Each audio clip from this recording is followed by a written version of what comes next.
ഈ രാഹുൽ മാങ്കൂട്ടത്തിനെ എവിടെയാണ് ഒളിപ്പിച്ചതെന്നുള്ള കാര്യമാണ്. ഇപ്പോൾ നിങ്ങളെല്ലാം കർണാടക എന്ന് പറയുന്നു. കർണാടക ആരാ ഭരിക്കുന്നത്? ഇനി കർണാടക ഞാനിപ്പോൾ CPM ആണ് ഭരിച്ചിരുന്നെങ്കിൽ എന്താവുമായിരുന്നു പുകിൽ? കർണാടക ആരാ ഭരിക്കുന്നത്? പക്ഷെ 10 ദിവസമായിട്ട് ഒരു MLA കസ്റ്റഡിയിലെടുക്കാൻ വേണ്ടി ഒരു ഞാൻ പറയട്ടെ, ഒരു സംസ്ഥാന സർക്കാരിൻ്റെ, കർണാടക പോലൊരു സംസ്ഥാന സർക്കാരിൻ്റെ സർവ്വസന്നാഹങ്ങളും ഒരു വ്യക്തിക്ക് സുരക്ഷയായിട്ട് കവചമായിട്ടുണ്ടെങ്കിൽ ഒരു പോലീസിനൊന്നും ചെയ്യാൻ പറ്റില്ല, സ്വാഭാവികമല്ലേ. അത് മാത്രമല്ല, ഇപ്പോൾ കേരള പോലീസിന് ഒളിച്ചു പോയിട്ട് ചെയ്യാൻ പറ്റും. കേരള പോലീസ് ഒരാളെ വേറൊരു അതിർത്തി കടന്ന് പോകുന്നുണ്ടെങ്കിൽ സാധാരണ ഇതിൽ സുപ്രീം കോടതി നിർദ്ദേശം എന്താ? ബാലഗോപാല തനിക്കറിയില്ലടൂ, നീ സുപ്രീം കോടതി പോകുന്നല്ലേ. അതായത് മറ്റ് അപ്പുറത്തെ സ്റ്റേറ്റിൻ്റെ ആ അനുമതിയും കൂടി വേണം, അവരുടെ സഹകരണത്തോട് കൂടിയിട്ടാണ് പോകേണ്ടത്. സമ്മതിക്കുമോ? സ്വാഭാവികമായിട്ട് എന്തിനാണ് ഇത് ഇവർ അദ്ദേഹം, ഞാനല്ല പറയുന്നത്, നിങ്ങളാ പറയണത് അദ്ദേഹം കർണാടകയിലാണ്. ചില മാധ്യമങ്ങളിൽ നിന്ന് നിങ്ങളെന്ന് വെച്ചാൽ ബാലഗോപാലിനെ ഉദ്ദേശിക്കുന്നത്, ബാലഗോപാലിന്റെ സുഹൃത്തുക്കൾ. അതായത് ഇന്നലെ മുഖ്യമന്ത്രി കൃത്യമായി പറഞ്ഞല്ലോ, VD സതീശൻ എവിടെയാണെന്ന്, ഈ രാഹുൽ മാങ്കൂട്ടത്തിൽ എവിടെയാണെന്ന് VD സതീശൻ പറഞ്ഞ് ഞങ്ങൾ പോയി പിടിച്ചോളാമെന്ന് മുഖ്യമന്ത്രി പറഞ്ഞില്ലേ? അത് വളരെ ലളിതമായ ഉത്തരവല്ലേ? അല്ല, എന്ന് വെച്ചാൽ ഞങ്ങൾ പിടിച്ചോ. ഇപ്പോൾ അമേരിക്കയിലുള്ള ഒരാളെ ഞാനൊരു സെക്കൻഡ് ചോദിക്കട്ടെ, ഒരു സെക്കൻഡ്, ഒരു ക്രിമിനൽ പ്രതിപക്ഷ നേതാവിൻ്റെയും സഹപ്രവർത്തകരുടെയും അധ്യക്ഷതയിലുള്ള ഒരു സംസ്ഥാനമാണ് കർണാടക. KC വേണുഗോപാൽ നേരിട്ട് ഇടപെടുന്നൊരു സംസ്ഥാനമാണ്. ഒരുപക്ഷെ പരോക്ഷമായിട്ട് ആ സംസ്ഥാനത്തിന്റെ മുഖ്യമന്ത്രി എന്ന് പറയുന്നത് KC വേണുഗോപാലല്ലേ. കർണാടകയിൽ ഉണ്ട് എന്നുള്ള നിങ്ങളുടെ വാർത്തകളെ ഞാൻ വിശ്വസിച്ചുകൊണ്ട് പറയാം. ഇനി നിങ്ങളുടെ വാർത്തകൾ വിശ്വസിക്കരുതെന്ന് പറയുകയാണെങ്കിൽ ഞാൻ വിശ്വസിക്കുന്നില്ല. നമ്മുടെ ഈ വിഷയത്തിന്റെ പ്രധാനപ്പെട്ട കാര്യം, ഇത്രയും വലിയൊരു കേസ് എന്ന് സർക്കാർ തന്നെ പറയുന്നു, മുഖ്യമന്ത്രി തന്നെ പറയുന്നു, വളരെ വലിയ തോതിലുള്ള പീഡനം നടന്നു എന്ന് അദ്ദേഹം പറയുന്നു. എന്നിട്ട് അങ്ങനെ ഒരു പീഡനം ഇങ്ങനെ നടക്കാൻ വേണ്ടി കഴിയും. അതുകൊണ്ടാണല്ലോ ഞാൻ പറഞ്ഞത്, അതായത് കേരളത്തിലെ ഈ ഒരു ക്രിമിനൽ സംഭവത്തെക്കുറിച്ച് നമുക്കെല്ലാവർക്കും ഉത്കണ്ഠയുണ്ട് എങ്കിൽ ഭരണപക്ഷത്തിൻ്റെ കൂടെ, കേരളത്തിൻ്റെ പോലീസിൻ്റെ കൂടെ, കേരളത്തിൻ്റെ പ്രതിപക്ഷ കക്ഷികളും കൂടിയാണ് നിരക്കണം.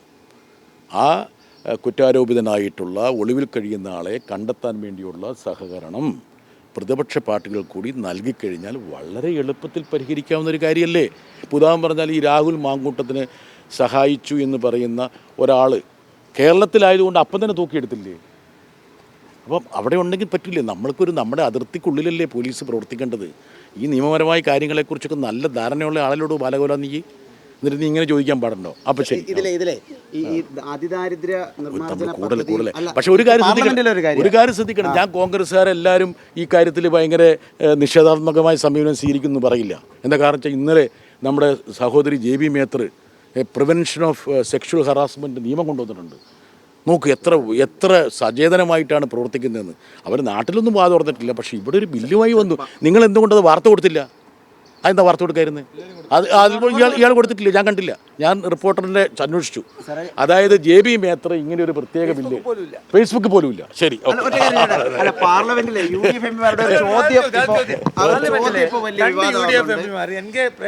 ദാരിദ്ര്യ നിർമ്മാർജ്ജന പദ്ധതി നടപ്പിലാക്കിയതുകൊണ്ട് മഞ്ഞക്കാർഡുകാർക്ക് അരി നിർത്തലാക്കുമെന്നൊരു ചോദ്യം ചോദിച്ചത്.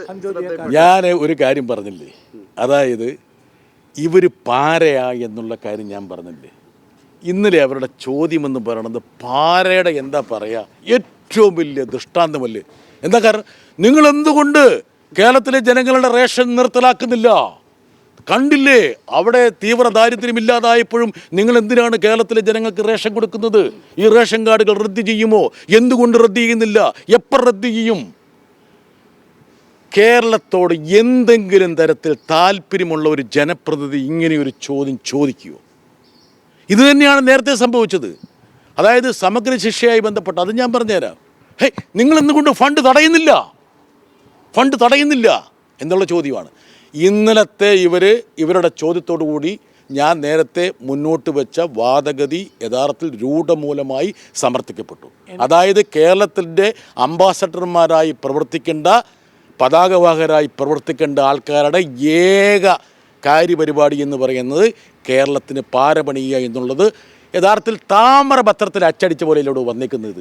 ശരിക്കും പറഞ്ഞാൽ ആ ചോദ്യം എന്ന് പറഞ്ഞാൽ യഥാർത്ഥത്തിൽ കേരളത്തിൻ്റെ സാധാരണക്കാരായ പാവപ്പെട്ടവരായ ജനങ്ങളുടെ മുകളിലുള്ള ഒരു പ്രഹരമല്ലേ, അവരുടെ ചെകിട്ടത്ത് അടിക്കുകയല്ലേ ഇവർ ചെയ്തത്. എന്തെങ്കിലും തരത്തിൽ ഒരു മാനവികതയുടെ അല്ലെങ്കിൽ കേരളത്തോടൊരു അല്പം ഇഷ്ടമുള്ള ഒരാളുടെ ഭാഗത്ത് നിന്ന്, ഒരു പാർട്ടിയുടെ ഭാഗത്ത് നിന്ന് ഉണ്ടാകുമോ? ഇത് ഞങ്ങളുടെ പാർട്ടിയിൽ ഉള്ള ഏതെങ്കിലും എം പിമാരാണ് ഇങ്ങനെ, അതായത് UDF ഭരിച്ചിരുന്ന സമയത്ത് ചോദിച്ചിരുന്നെങ്കിൽ എന്തെല്ലാം പുകലുണ്ടാകുമായിരുന്നു. നിങ്ങൾ ചർച്ച നടത്തില്ലേ? ഒന്നുമില്ലാതെ വെറുതെ ചർച്ച നടക്കുന്നില്ലേ? ഒരു ചർച്ച ഇതിൻ്റെ മുകളിൽ വെച്ചു കൊടുക്കുന്നത്. ഞാൻ ചർച്ച പങ്കെടുക്കാൻ വരാം. ശബരി പാതയിൽ ജബി മേത്തറിന്റെ ചോദ്യം അതുപോലെ ആയിരുന്നില്ല, അങ്ങ് അവിടെ പ്രതിഷേധിക്കുന്ന ശബ്ദം കേൾക്കുന്നുണ്ട്. എന്താ കാരണം? അതിനകത്ത് ഒരു കാര്യം മനസ്സിലാക്കണം. ഇതിൽ നമ്മൾ ഒരുപാട് നീട്ടി പറഞ്ഞാൽ പിന്നെ നിങ്ങൾക്ക് ബുദ്ധിമുട്ടാവും. പക്ഷേ ഞാൻ ഒരു കാര്യം പറയാം. ഈ ശബരിപാതയുടെ ചരിത്രം എന്താ? ഞാൻ ഈ ദേശീയ രാഷ്ട്രീയം വളരെ കൂലങ്കഷമായിട്ട് കുറേ കാലമായിട്ട് നോക്കിക്കൊണ്ട് പറയാം. ഈ ശബരിപാത അനൗൺസ് ചെയ്തപ്പോഴാണ് 25 വർഷം മുമ്പാണ്. 25 വർഷം മുമ്പ് അനൗൺസ് ചെയ്തിട്ട് 10 വർഷം ഭരിച്ചത് ആരാന്നറിയോ? കോൺഗ്രസ്സുകാരാണ്. ആരുടെ കേന്ദ്രമന്ത്രിമാരുണ്ടായിരുന്നു, വലിയ പ്രഗത്ഭന്മാർ, പ്രതാപശാലികൾ. 1 രൂപ ചിലവഴിച്ചില്ല. അത് കഴിഞ്ഞ് 12ാമത്തെ വർഷം കഴിഞ്ഞപ്പോഴാണ് അത് കോസ്റ്റ് ഷെയറിംഗ് ആയിട്ട് മാറിയത്. അതായത് ഇവർ കയ്യും കെട്ടിയിരുന്നു. എന്നിട്ട് ഈ ചോദ്യം ചോദിക്കാൻ അസാമാന്യ ഉളുപ്പ് വേണം. അതായത് 12 വർഷക്കാലം കയ്യും കെട്ടിയിരുന്നു. 25 വർഷത്തെ പശ്ചാത്തലമുള്ളതാണ്. ഇക്കാര്യങ്ങളൊക്കെ ഞങ്ങൾ കൃത്യമായി ഗ്രഹപാഠം ചെയ്യുന്ന ആൾക്കാരാണ്. അല്ലാതെ കേരളത്തിന് വേണ്ടി പാര വെക്കാൻ വേണ്ടി മാത്രമല്ല ഇവിടെ ഞങ്ങൾ പ്രവർത്തിക്കുന്നത്. ഇപ്പോൾ